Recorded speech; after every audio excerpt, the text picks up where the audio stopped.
I worked with Mr. Hoover. I was fortunate to work with him on several programs. My initial meeting with him was because Pat Weaver called me and said, Alan, I want you to go to Mark Hopkins. And he said, Alan, I want you to do so-and-so on the Wisdom series. I said, I never heard the Wisdom series. He said, that's why I want you on board.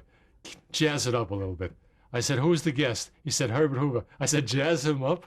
A former president of the United States that is only known for his stiff collar? And he said, see what you can do with it. So I flew from Los Angeles to Burbank. I stopped in a bookstore and I got 3 books on Herbert Hoover so I could read up on him if I could. And then I went to the Mark Hopkins where Governor Goody Knight was there, and a whole bunch of Republican figures. And I looked at this man playing solitaire in a moth-eaten sweater who had a hearing aid next to the cards down below. And he didn't talk to me directly. He didn't even say hello to me. I came into the room and I had to sell him on the idea of doing a show that I didn't know anything about really and that I hadn't done before, and that my boss had told me to go there. And I sat down opposite him and I showed him the 3 books I'd just bought. I said, Mr. Hoover, I've just read these, and I believe that in order to be president, there has to be some element of greatness in you. He said, I said, frankly, the only thing I know about you is your collar and that you preceded FDR as the presidency. I would like to know more about you, and through this interview that I'll do, whatever, we will determine, we'll know a little bit more about you. And you know what he did? He smiled and he turned up his hearing aid, and I knew I was in. Everybody else sighed because he was a martinet around. This is a man who never took anything, a payment, a buck. He'd been Secretary of Commerce. He'd been he'd been head of the food program after World War I. And he'd been president of the United States. All he ever took was his chair and a flag. Never took a cent payment from the government. You didn't want to cross him with anything. He was above and beyond. But I got him to laugh on camera. I got him to tell stories about himself. Because I did a meet the press with him, and I did my show, College of the Air Continental Classroom. He opened it up. He was on the first show of mine, and then I did person to person with him. And I got him to tell, what story did I get him to tell? I got him to tell a story. This is a man that never smiled on camera. But I got him to tell a story about a little girl at Mark Hopkins who came over to him and said, Mr. Hoover, may I have 12 of your autographs? And he said, 12. Why do you need 12? He said, because 12 of yours is worth 1 Willie Mays.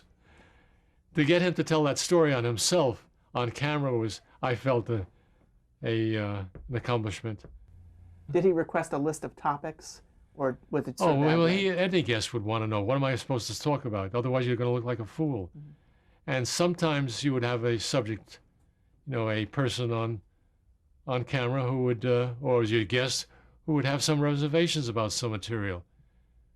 Sometimes that would happen, I would say, on person to person, gentlemen or guests, whoever they might be, you have a switch down below to turn off your microphone. Please, when you go to the bathroom, do that. And if you have something intimate to discuss with your wife, do that. We don't all have to know about it.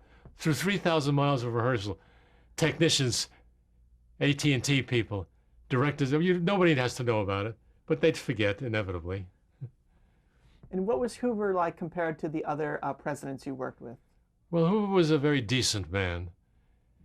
I'd have to remind myself that I'm a kid from New York City, and I'd be doing bone fishing with the President of the United States of West Palm. I just spent my winter vacations with him. And, he was an elderly man, but I'd get him to tell stories, and I'd get him to relax. And also I had some questions about his administration that I wanted to ask. Although he was the president during the Depression, he didn't cause the Depression. No one man did. So I wanted to ask him about that, and I succeeded in doing that. Was he open to talk about such things? He was open with me. And then he posed with photographs, which I will show you. I'm in a bathing suit and he's in a high stiff collar in North Key West. That's where he had his winter home. And then I would be followed down there as a guest by Harry Truman. And Truman and he would spend a week together. Two people opposed politically diametrically opposed, and yet with enormous faith in the American people and the youth. And one of the things that I very much regret is that I didn't insist. I had the opportunity. I could pay for all the equipment myself. Let me tape the two of you. Let me film the two of you together. And I didn't do that. And it's something I'll regret as long as I live. Because I had an opportunity. I met them. I never really filmed them together.